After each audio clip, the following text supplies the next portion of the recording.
예, 안녕하세요. 오늘은 6장 방사선과 암에 관련된 내용입니다.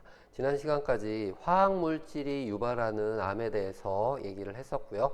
화학물질이 인체에 들어와서 돌연변이, 그러니까 DNA 유전자의 돌연변이를 유발하게 되고 그 돌연변이가 많이 쌓이게 된 세포들이 이상 변형된 세포로 자라나게 되고 그 변형된 세포들이 이상 증식을 하게 되고 축적이 되면서 암세포화 된다라는 그런 얘기들을 했습니다. 실제 화학물질에 의해서 암이 유발되는 것이 아주 짧은 시간 안에 급격히 일어나는 것이 아니라 그 화학물질의 농도 그리고 노출되는 시간과 밀접한 비례관계로 암이 유발된다라는 것을 말씀을 드렸습니다. 그러니까 다양한 암의 발생 원인들을 지금 얘기를 하고 있는데요. 특히 이제 화학물질에 대해서 지난 시간에 얘기했고요.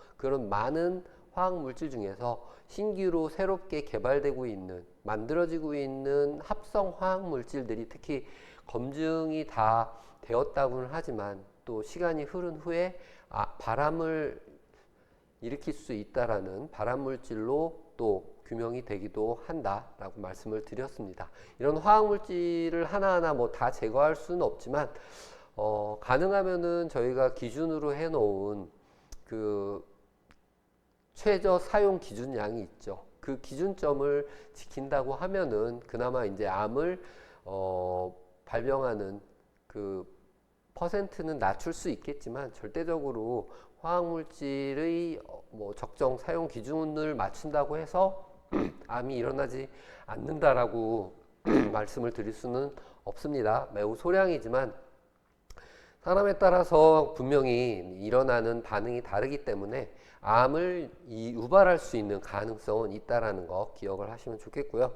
암은 항상 유전적인 요인이 영향을 많이 받습니다. 그래서 어떤 분들은 유전적으로 그 암에 대한 그러니까 돌연변이에 대한 감수성이 좀 떨어지는 분들은 크게 문제가 안 되는 경우도 있지만 특정한 뭐 그룹에서는 소량의 아주 약한 화학물질이더라도 그 화학물질에 의해서 유전자의 돌연변이가 발생을 하고 그 유전자 돌연변이의 축적에 의해서 암이 유발될 수 있다는 거 기억하시면 좋겠습니다. 오늘은 방사선입니다. 실제 방사선은 자연계에서 우리가 접할 수 있는 그런 기회는 그렇게 많지는 않습니다. 실질적으로 우리가 알고 있는 2차 세계대전 말미에 원자폭탄이 개발이 됐죠. 코펜하겐에 의해서 미국 그룹에서 먼저 원자탄이 개발이 되고 2차 세계대전을 종결짓는 어떤 그러한 계기가 됐습니다. 하지만 그 때를 도화선으로 해서 구소련에서도 이제 군비 경쟁을 하면서 미국과 함께 수많은 핵실험들을 했습니다. 자연계에 실질적으로 존재하지 않던 방사선들이 1950년을 전후로 해서 굉장히 많이 증가했다라고 조사가 밝혀졌습니다. 실제 네바다 사막에서 방사선 노출이 없었었는데 어느 순간 그 방사선에 피폭되는 사람들이 증가를 하게 되죠. 그때가 바로 핵무기 실험을 했을 때입니다. 그러니까 원자탄 실험을 할 때 사람들에게 관광, 어떤 굉장한 구경거리죠. 관광을 하게 하고 그 사람들이 10년 뒤에 어떻게 되는지를 추적 관찰을 하면서 실제 이 방사선이라는 게 인체에 얼마나 유해하고 위험한 결과를 만들어낼 수 있는지에 대해서 살펴본 거죠. 그게 이제 오랫동안 비밀 문서로 담겨져 있다가 오픈이 됐을 때 경악을 금치 못했었는데요. 미국에서 실제 있었던 일입니다. 그러니까 방사선이라는 게 1950년대만 해도 핵무기가 터졌을 때 나타나는 물질이 눈에도 보이지 않고 검출도 되지 않기 때문에 인체에 미치는 영향이 그지 뭐 없을 거라고 생각을 했었겠죠. 하지만 10년 뒤에 대부분 그 핵무기 실험을 하던 곳에 종사하시던 분들, 그 지역 주민들 대부분 다 갑상선암이나 각종 암 질환으로 사망을 하는 그런 결과를 낳게 됐죠. 그러면서 이제 방사선도 암을 일으키는 매우 위험이 높은 위험 요소 중에 하나라는 것을 인식하게 되었습니다. 그래서 이 장에서는 그렇게 많은 양은 아니지만 방사선이 암을 일으키는 과정에 대해서 또는 어떠한 영향을 인체에 미치는지에 대해서 얘기를 해보도록 하겠습니다. 그렇게 어려운 부분은 아니니까 집중해서 보시면 될 것 같고요. 먼저 이 장을 시작하기 전에 뭐 뒤에도 또 나오겠지만 바이러스가 암을 일으키는 기전에 대해서 강의한 스페셜 렉처입니다. 제가 유튜브에서 힘들게 찾았는데요. 로버트 와인버그라는 바이러스와 암 연구를 하시는 교수님의 아주 훌륭한 강의입니다. 실질적으로 이제 학부 강의인데요. 여러분에게도 도움이 될 것 같아서 링크를 했고요. 시간이 있으실 때 요즘 유튜브에 캡처도 나오니까 영문 캡처 보시면은 좀 이해하는 데 도움이 될 거라고 생각을 합니다. 네, 그러면 본격적으로 강의를 시작하겠습니다. 먼저 나오는 게 이제 일광과 자외선 방출이라는 내용인데요. 실제 우리가 방사선이라고 하면은 눈에 보이지 않는 어떠한 선이죠, 선. 근데 우리가 알고 있는 빛도 일종의 선입니다. 가시광선이라고 하는 형태이죠. 그 입자들이 쭉 날라와서 어떤 물질에 반사가 되는 거를 우리가 시각적으로 볼 수 있게 해주는 광선이 가시광선이고요. 이제 가시광선보다 파장이 더 넓은 붉은색 계통을 적외선이라고 하는 거고요. 그 밑에 파장이 낮은 그런 뭐 300 나노미터 이하의 파장이 짧은 그런 선들을 자외선이라고 얘기를 하죠. 근데 방사선은 그보다 더 낮은 파장을 갖고 있는 선일 거고요. 그래서 일광, 빛도 어떻게 보면은 방사선과 같은 그런 선 계통이라고 생각하시면 될 겁니다. 그래서 실질적으로 햇볕을 많이 받게 되면은 자외선 노출이 될 거고요. 그 자외선에 의해서 피부암과 같은 암을 유발할 수 있다라는 거는 여러분도 요즘 많이 듣고 있을 겁니다. 피부암 위험은 일광 노출 그리고 그 강도와 관계가 있다. 그래서 실질적으로 선탠 많이 하게 되면은 자외선 많이 노출이 되고 피부암을 일으킬 수 있다라는 보고가 계속해서 되고 있습니다. 결국에는 자외선이 피부 세포의 변성을 만들어낸다는 거죠. 그래서 피부암은 몸의 외부에 생기므로 다른 어떤 암들보다 초기 단계에서 발견이 되고 진단이 쉽게 될 수 있습니다. 피부암 치료율은 매우 높죠. 빨리 발견이 될 수 있기 때문에 다른 암에 비해서는 쉽게 처치가 가능합니다.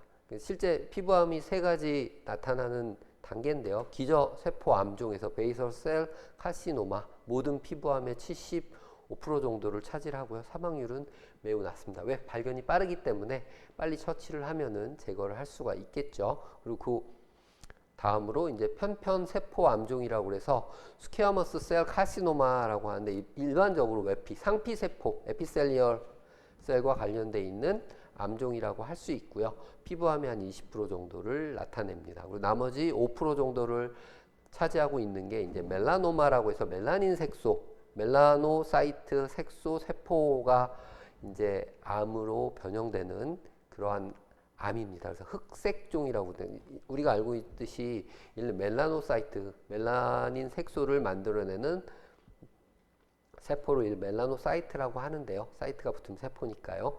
이 멜라닌을 만들어내는 그 색소 자체가 검정색이죠. 피그멘트를 나타내는. 그래서 이 멜라노사이트에 의해서 유발된 암을 멜라노마 또는 흑색종이라고 부르고요. 5% 정도가 발생하고 대부분 악성입니다. 종양이 발견되지만 자주 이제 전이가 되기 때문에 전이성이 높아서 위험한 암종으로 알려져 있습니다. 대부분 95%는 잘 처치가 되지만 요 흑색종은 위험하다는 거 정도 기억하시면 좋을 것 같습니다. 실제 피부암과 일광 노출 사이의 관계를 미국에서 이 일광 강도가 높은 지역과 그렇지 않은 지역과 비교해서 확인을 했을 때 기저암하고 이제 편평 상피죠. 상피 세포암의 유발 정도를 살펴보았습니다. 그러니까 기저암 같은 경우 이제 유타나 뉴멕시코 이 미국 서남부 쪽으로 가면은 거의 사막 지역이기 때문에 일광이 굉장히 강도가 강합니다. 자외선 강도가 강하고 햇볕이 오랜 기간 노출이 되는 그런 지역이기 때문에 샌프란시스코, 유타, 뉴멕시코, 달라스 이 밑에 지역으로 가면은 뉴올리언스까지 굉장히 이 상피 세포나 아니면 기저 세포 발생률이 높아지게 되죠. 근데 이 북쪽 또는 동쪽 이스트 사이로 가면은 아이오와나 디트로이트 정도 가면은 굉장히 낮아지는 걸 볼 수 있습니다. 이거는 절대적으로 암과 이 피부암과 햇볕 노출 정도가 상관관계가 있다라는 것을 보여주는 그런 표입니다.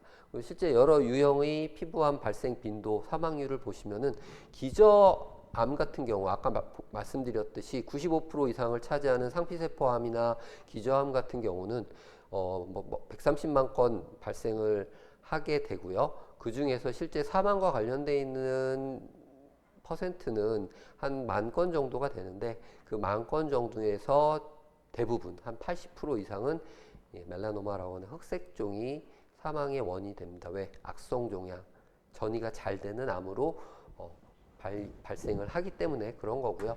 편평상피 세포암이나 아니면은 기저세포암 같은 경우 사망률이 상대적으로 낮습니다. 그리고 발견이 굉장히 빠르기 때문에 기저암이나 편평상포암 같은 95%의 암은 빨리 치료가 된다는 점 말씀을 드립니다. 그 멜라노사이트가 문제를 일으키는 이런 멜라노마 같은 경우는 발견도 잘 안 되고 전이가 또 발견되고 난 후에는 돼 있는 상태들이 많기 때문에 예후가 그리 좋지는 않습니다.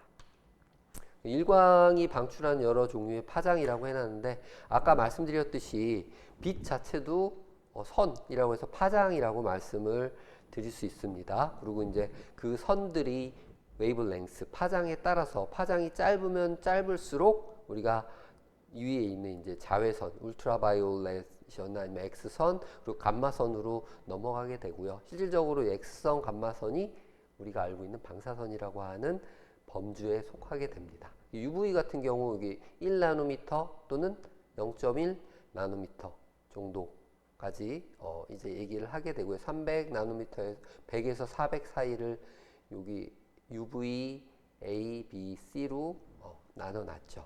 실제 가시광선이라고 하는 것들은 400에서 700 우리 눈으로 볼 수 있는 광선을 얘기를 하게 됩니다.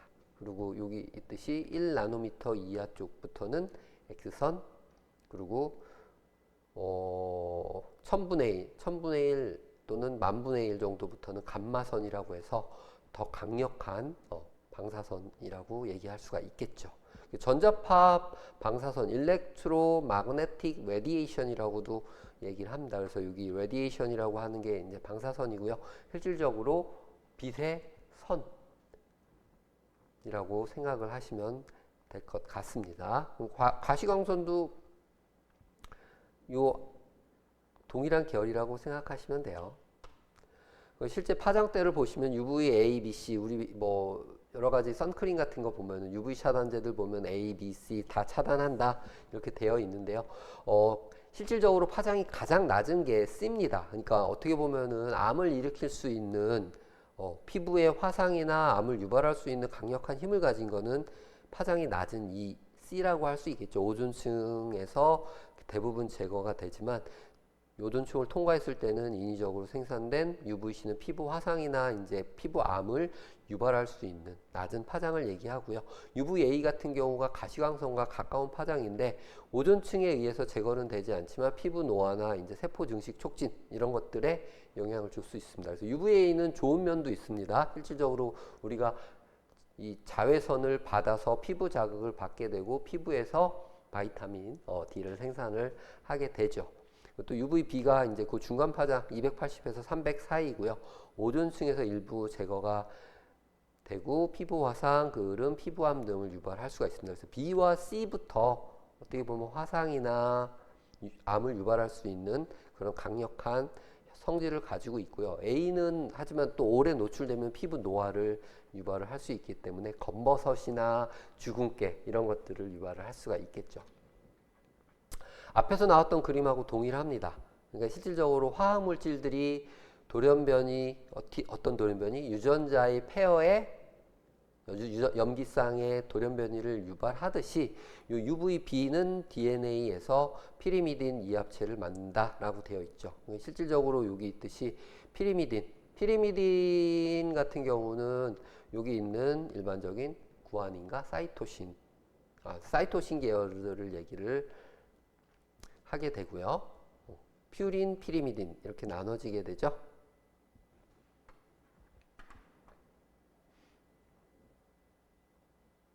피리미딘, 사이토신, 여기 티민 이합체 형성을 일으키게 됩니다. 그러면은 이 두 개가 붙어서 원래 페어와 결합을 하지 못하게 되는 거죠.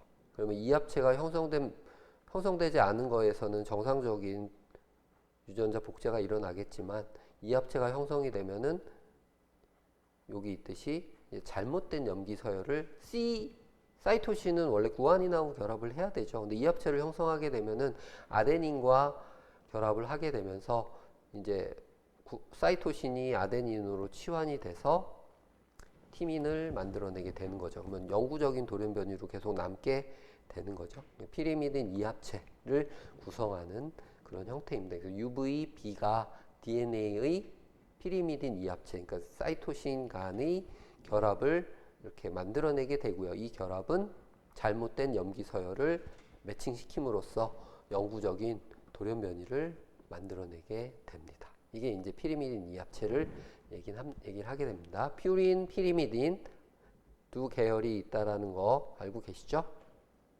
아데닌, 구아닌, 사이토신, 티민, 사이토신, 티민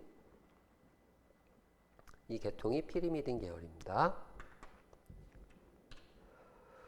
피부암과 내부 장기에 발생하는 암에서 이 두 가지 유형의 P53 돌연변이 발생 빈도를 이제 확인을 한 건데요. 실제 피부암이 아까 말씀드린 피리미딘 이합체에 의해서 사이토신이 티민으로 돌연변이가 일어나는 경우가 피부암에서 과하게 많이 일어난다는 얘기고요. 실제 내부적으로 일어나는 곳에서는 이 사이토신이 피리미딘 자리가 아닌 다른 형태의 돌연변이에 의해서 일어난다는 얘기를 하는 겁니다. 그러니까 이 두 가지 모두 근데 피부암과 내부 장기 발생하는 암에서 이 P53 유전자는 실질적으로는 발암 억제 유전자입니다. 그래서 튜머 서프레서진이라고 얘기하는데 돌연변이가 발생했을 때 그 돌연변이를 수리하거나 또는 돌연변이가 발생된 세포를 제거해서 암세포로 발생되는 것을 막아주는 그런 유전자인데요. 여기서 요 CC 피리미딘 이합체가 만들어진 경우는 이제 피부암에서 많이 발생을 하게 되고요. 사이토신이 티민으로 포인트 뮤테이션이 일어나는 그런 경우 같은 경우는 내과적인 암에서 많이 발생을 한다는 얘기입니다. 그래서 일반 암에서 더 많이 요 P53 돌연변이가 발생을 하고 있다라는 것을 얘기를 드리는 거고요. 아까 앞에서도 화학물질과 암의 발생 관련되어 있는 내용과 크게 다르지 않습니다. 일광에 의해서 유도된 P53 돌연변이가 이제 피부암을 일으킬 수 있다라는 그런 전제를 시작한 거고요. 피부 세포의 외부층이 이제 정상적이죠. 근데 UV에 노출이 되면은 자외선에 노출이 되면은 돌연변이가 이제 발생한 P53 돌연변이가 발생한 세포들이 나타나게 되고요. 이 중에서 손상된 DNA를 갖는 세포는 에포프토시스에 의해서 대부분 제거가 됩니다. 원래는 제거가 되어져야 합니다. 돌연변이 세포가. 근데 P53 돌연변이가 발생이 했음에도 불구하고 제거가 되지 않은 이상세포가 남게 되고 일부 돌연변이 세포는 죽지 않고 살아남아 증식을 하게 되고 이게 남아있는 세포죠. 이 2번에서 3번으로 넘어가는 분기점에 의해서 새로운 P53 돌연변이를 갖은 변형된 세포가 살아남게 되고 이 세포가 계속해서 이상 증식을 하게 되는 거죠. P53 유전자를 갖는 세포는 에이팝토시스를 피해 분열을 계속 하게 되고요.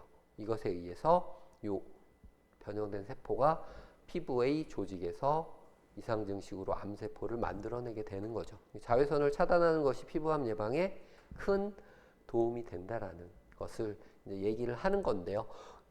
여기서 말씀드리고 싶은 거는 결론적으로 암을 유발하는 작용 자체가 화학물질이나 여기 나오는 뭐 이제 방사선을 얘기하는 건데 먼저 말씀드리는 게 햇볕이라고 하는 것에 선이 존재를 한다고 얘기했죠. 그 빛의 파장에 따라서 낮은 파장을 갖고 있는 자외선이 이런 돌연변이를 유발하게 되고, 돌연변이 유발된 세포가 제거가 되지 않고 남아서 이상 증식을 하게 되면서 군집을 만들고, 그 군집이 캔서, 암으로 발생하게 되는 그런 단계는 일맥상통하다라는 것을 말씀을 드렸습니다. 이거는 어떻게 보면 자연계에 존재하는 햇빛에 있는 파장들이고요. 그 다음에 이제 전리방사선입니다. 전리방사선 같은 경우는 이제 몸을 통과하여 장기에 암을 유발하는 방식, 이온화되어 있는 방사선이라고 생각하시면 됩니다. 전리방사선을 이오나이징 레디에이션이라고도 얘기를 하고요. 이제 독일의 물리학자인 렌트겐이 발견을 했습니다. 우리가 잘 알고 있는 퀴리 부인 뭐 유명하죠. 그분도 방사선에 하도 많이 노출이 돼서 암으로 사망을 하셨어요. 후에 대표적인 전리방사선이 엑스레이라는 거고요. 엑스레이, 우리 이제 피부를 통과해서 뼈나 내부 장기의 이상 등을 측정을 할 수가 있죠. 사진을 찍어서. 이게 방사선이죠. 엑스레이보다 더 센 게 이제 감마레이라고 하는 또 방사선이 존재를 하죠. 방사성 원소는 알파, 베타, 감마 방사선을 방출을 하게 되고요. 이 알파, 베타, 감마 쪽으로 갈수록 더 강력하다라는 거 기억을 하시면 됩니다. 이 중 감마선이 가장 짧은 파장, 그러니까 파장이 짧을수록 진폭이 작다는 얘기고요. 더 에너지를 많이 갖고 있고 강력하다라는 것을 기억하시면 될 것 같습니다. 이러한 엑스레이부터 UV 밑으로 존재하는 선들을 전리방사선, 이오나이징 레디에이션이라고 얘기를 한다. 우리가 일반적으로 방사선 노출됐다라고 하는 것들은 이 엑스레이부터 포함한 이오나이즈된 방사선이라고 기억을 하시면 될 것 같습니다. 방사선 선량, 실질적으로 노출되는 선량에 따라서 수명이 급격히 단축이 되죠. 수면 단축 주라고 얘기했는데 뭐 8그레이 정도 쏘여주면 40주 이상 감축이 된다. 방사선 양이 낮으면 낮을수록 수명 단축은 그렇게 짧다 라는 것을 실제 마우스 실험을 통해서 수명과 방사선 노출 정도와 확인을 한 겁니다. 방사선 측정 지표라고 얘기하는데요. 여기서는 방사선과 관련되어 있는 수치들을 얘기를 하는 겁니다. 그래서 다 기억하실 필요는 없을 것 같고요. 일반적으로 우리가 이제 언론이나 매체에서 많이 나오는 방사선 에너지라고 하는 게 이제 일렉트론 볼트 EV라고 하는 형태로 해서 에너지 양을 말하고요. 이게 흡수량이라고 돼 있죠. 흡수량이 우리가 일반적으로 사용하는 이제 그레이, GRAY라고 표현하는데 그레이를 얘기를 합니다. 그래서 고전적 단위로 이제 라드라는 거는 그레이의 100분의 1 정도를 얘기를 하게 될 거고요. 이제 시버트나 램 단위를 또 많이 사용을 하는데 생물학적 동등 용량이라고 그래서 여기 있듯이 생물학적 동등 용량은 흡수량 곱하기 상대적 생물학적 효과비, 그래서 REB, Relative Biological Effectiveness 라는 것을 도입을 해서 계산을 하게 됩니다. 근데 요 생물학적 동등량의 단위가 시버트라는 거 기억을 하시면 좋을 것 같습니다. 그래서 일반적으로 요 흡수량과 생물학적 동등량을 가지고 방사선의 강도를 얘기를 하게 됩니다. 그래서 그레이를 제일 많이 쓴다고 보시면 될 것 같고요. 생물학적 동등량은 생명에 미치는 영향에 따라서 X선 같은 경우는 Relative Biological Effectiveness가 1이라고 하면은 알파 입자 같은 경우는 20, 베타 입자는 1, 감마선 1, 프로톤 10, 뭐 해서 흡수량 곱하기 생물에 미치는 영향을 곱해서 구현한 값을 시버트라고 얘기를 합니다. 그래서 무슨 밀리시버트라고 한 거는 이제 흡수량 대비 생물에 미치는 영향이라고 생각을 하시면은 될 것 같고요. 알파 입자가 꽤 요 상대값이 강한 걸로 그렇게 되어 있습니다. 그래서 흡수량 그레이, 생물학적 동등 용량 시버트 두 개를 기억을 하시면 좋을 것 같습니다. 흡수량이 그레이입니다. 그래서 여기 있듯이 뭐 라돈 수치라고 되어 있는데요. 지하에 존재하는 우라늄, 라듐의 농도에 의존한다라고 되어 있는데 이게 원래는 지하에 있었기 때문에 이온화제 되어서 있다 하더라도 일반 사람들에게 노출되는 경우는 그렇게 많지 않았습니다. 근데 사람들이 이거를 캐내서 끄집어내고 이걸 가지고 뭘 해요? 원자력 발전을 하죠. 원자력 발전을 하고 원자력 실험들을 하고 하면서 자꾸 외부로 노출이 되는 거죠. 그러니까 우라늄이나 라듐 같은 것들이 바깥쪽으로 이제 노출이 되면서 자연계에 공기 중에 떠다니다가 토질이나 이런 게 토양에 쌓이면은 사람들이 그거를 섭취를 하게 될 테니까요. 문제를 일으킬 수 있겠죠, 당연히. 그렇지 않겠습니까? 예. 그래서 요 미국 중부 쪽 이제 사막 지역 쪽 보면은 굉장히 강하고요. 요 남부 쪽은 낮은 수치를 나타냅니다. 우리나라도 특정하게 라돈 수치가 꽤 높은 곳이 있어요. 그래서 라돈 뭐 들어있는 침대에서 문제 한번 일으킨 적이 있었죠. 그게 원래 라돈이 있고 없고를 뭐 문제 삼은 게 문제가 됐다기보다는 실질적으로 어떻게 원적외선이라고 하는 적외선을 만들어내기 위해서 돌 이런 것들을 썼는데 그 돌 안에 라돈이 많이 들어 있었던 거죠. 실제 일본에서의 암 발생 빈도와 원자폭탄 생존자의 사망률을 확인을 한 겁니다. 그러니까 원자폭탄에 방사선이 있느냐를 얘기를 한 거고요. 그러면 어떤 종류의 암에 많이 발생을 하느냐? 발생하는 암의 초과 상관적 위험이라고 하는데 시버트장이라고 표현을 했습니다. 그러면은 이 자궁암부터 쭉 올라가면 실제 백혈병이나 후두, 식도와 관련되어 있는 암이 많이 발생을 하게 되고요. 핵폭발은 대량의 전리방사선을 사람들에게 이제 보여주게 되니까 어떤 암이 초과 암에 의한 사망, 그러니까 시버트당 10,000명 그러면은 어느 암입니다. 위암, 폐암, 백혈병, 유방암. 그러니까 실질적으로 이 백혈병은 급성 백혈병을 얘기를 할 거고요. 방사선 노출에 의해서 많은 사례로 보고되어 있는 게 짧은 시간 안에 사망하는 그런 경우가 이 백혈병입니다. 그러니까 아까 시버트가 생물 당 흡수에 의해서 발생하는 그런 단이라고 얘기를 했었죠. 그러니까 많은 노출이 될수록 이런 암들이 발생을 한다라는 거고요. 사망률은 실제 이 3시버트 정도 되면은 위암이나 폐암, 유방암, 백혈병이 사망률을 많이 나타낸다라는 얘기를 하고 있는 겁니다. 실제 일본에서 원자탄이 터졌을 때 이런 암들에 의해서 많이 사망을 했었다는 사례를 보여드리는 겁니다. 용량 반응 곡선, 일본의 원자탄에 의한 암 발생률에 있어 방사선 노출 관련이 있다. 당연히 있다라는 것은 확연이 됐고요. 그 지역에서 방사선 노출이 된 사람들이 암에 걸릴 퍼센트도 높았고 그 암에 의해서 사망하는 퍼센트도 높았다는 얘기를 하는 거죠. 방사선 선량이 많으면 많을수록 백혈병 어느 정도 이상이 넘어가면은 백혈병 발생이 급격히 증가하게 되고요. 그 증가에 의해서 뭐 일명당 초과 암 위험성이라고 그랬는데 고형암이나 백혈병 둘 다 급격히 증가하게 됩니다. 그럼 전리방사선이 어떻게 문제를 일으키느냐? 여기 있듯이 전리방사선은 DNA 손상을 유발함으로 암 과정을 개시한다. 이건 앞에 나왔던 얘기랑 크게 다르지 않기 때문에 그냥 넘어가도록 하겠습니다. 염기 손상이 발생을 하게 된다. 그러면 아까 뭐 피리미딘 계열들이 이합체를 형성하는 그런 형태에 의해서 원래 사이토신에 구아닌이 매칭이 돼야 되는데 사이토신에 티민이 와서 붙거나 미스페어가 발생을 하는 거죠. 그런 현상들이 되거나 아니면은 이런 염기들이 제거가 되거나 하는 그런 문제들이 발생, 단락이라고 하는데 전리방사선의 어떻게 보면 무서운 요인 중에 하나가 DNA를 잘라버리거나 이렇게 염기세혈을 잘라버립니다. 그러면은 실제 비어있는 염기세혈은 복제가 될 수 없기 때문에 돌연변이가 발생을 하게 되겠죠.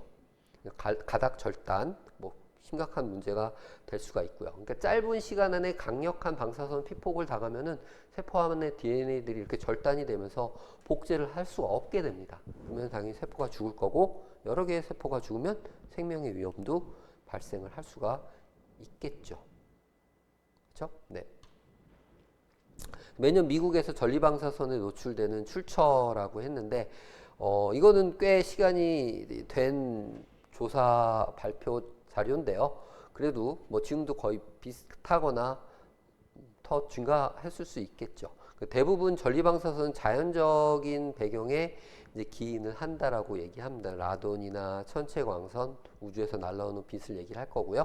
지구 8% 체내에 있는 거, 의료용 X선, 의약품, 소비자 제품, 기타 등등 뭐 인공적으로 나타나는 것이 19%라고 되어 있는데 지금 아마 이 퍼센트는 점점 더 높아지고 있을 거라고 생각을 합니다. 그래서 매년 일반 사람들이 미국에서 노출되는 방사선 양은 한 3.6 밀리시버트 정도라고 얘기를 합니다. 지금은 훨씬 높아졌을 거예요. 우리나라는 이거보다는 더 높게 피폭되고 있다라고 알려져 있습니다. 그러니까 매년 아주 작은 양으로 피폭되는 거를 측정을 해서 그 사람이 암에 영향을 미칠 거다, 안 미칠 거다 이렇게 판단하는 것 자체가 굉장히 어렵다는 거죠. 뭐 과학적 근거가 없는데 어떻게 해양에 버려진 그 삼중수소가 암을 일으키느냐 증명해라. 과학적 근거를 대라.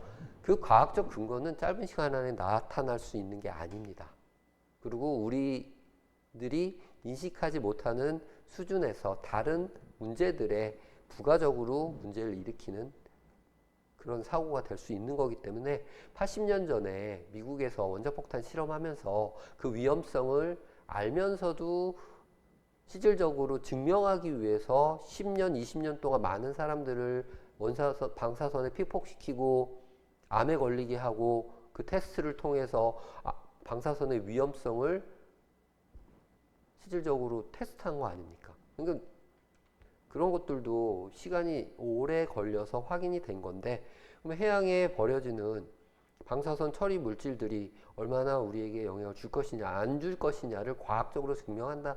짧은 시간 안에는 불가능하다는 얘기죠. 그거를 과학적 근거를 대라. 그 자체가 제 생각에는 무리수가 있다라고 생각합니다. 오케이. 그리고 실제 전리방사선에 노출되는 몇몇 근원이라고 얘기를 했는데요. 원자력 발전소 인근 지역 거주하는 1년 내내 뭐 0.01 밀리시버트 이하라고 이제 얘기를 하고요. 이 버트 값은 백그라운드 이퀴버런트 레디에이션 타임이라서 배경 단량 방사선 시간. 그래서 우리가 매일 받는 자연의 방사선 양을 시간의 양으로 바꾼 거라고 생각하시면 됩니다. 그러니까 방사선 양을 시간으로 환산한 그런 값들 이제 버트 BERT라고 얘기를 하고요. 뭐 여기 있듯이 0.01 밀리시버트 이하를 한 1일 정도라고 365일 중에 계산을 한 거고요. 대서양 횡단 항공여행을 하게 되면 0.06 밀리시버트 그리고 일주일 X사 뭐 치과용 X선 뭐 비슷한 일주일 정도 흉부 X선 10일 유방암 진단용 마모그램 3달 담배에 함유된 폴로늄 뭐 연간 500갑을 핀다고 하는데 이건 불가능한 얘기지만 하겠지만 30 밀리시버트 10년 뭐 이렇게 구분을 할 수 있다라는 거죠. 실제 전리방사선이 뭐 자연계에도 많이 존재를 합니다. 근데 낮은 농도로 오랫동안 천천히 노출이 됐을 때는 크게 문제가 되지 않겠지만 어느 정도 이상의 높은 농도로 계속해서 노출이 된다는 문제를 일으킬 수 있다는 것을 말씀을 드리는 겁니다. 다양한 활동으로 사망할 수 있는 위험도라고 했는데 하루 한갑 담배 흡연하면 사망의 모든 원인이 될 수 있고 사망 위험도는 3,500명당 이제 여기 있듯이 연간 인구 100만 명당 요 인구라는 거죠. 그리고 흉부 X선으로 100만 명당 1명 사망할 수 있다는 거고요. 원자력 발전소 인근 주역 거주민이 0.01명 이하라고 하는데 이거 2000년도에 이제 발표된 거고요. 실제 원자력 발전소와 암 발생과의 관련성이 낮다라는 거를 이제 발표한 사례인데 뭐 경우에 따라서 다를 거라고 저는 생각을 합니다. 그러니까 담배가 제일 위험하다고 얘기를 했죠. 카누 타다가 익사할 확률이 더 높다. 네, 이렇게 해서 원자력이라는 것이 뭐 일상생활에서 주는 영향이 우리에게 직접적으로는 그렇게 크진 않습니다. 하지만 항상 경각심을 가져야 할 거고요. 그 원자력이 방사선, 특히 전리방사선이 암의 원인이 될 수 있다라는 거를 기억을 하시면 좋겠습니다. 네, 여기로 마치고요. 토론 잠시 후에 하도록 하겠습니다.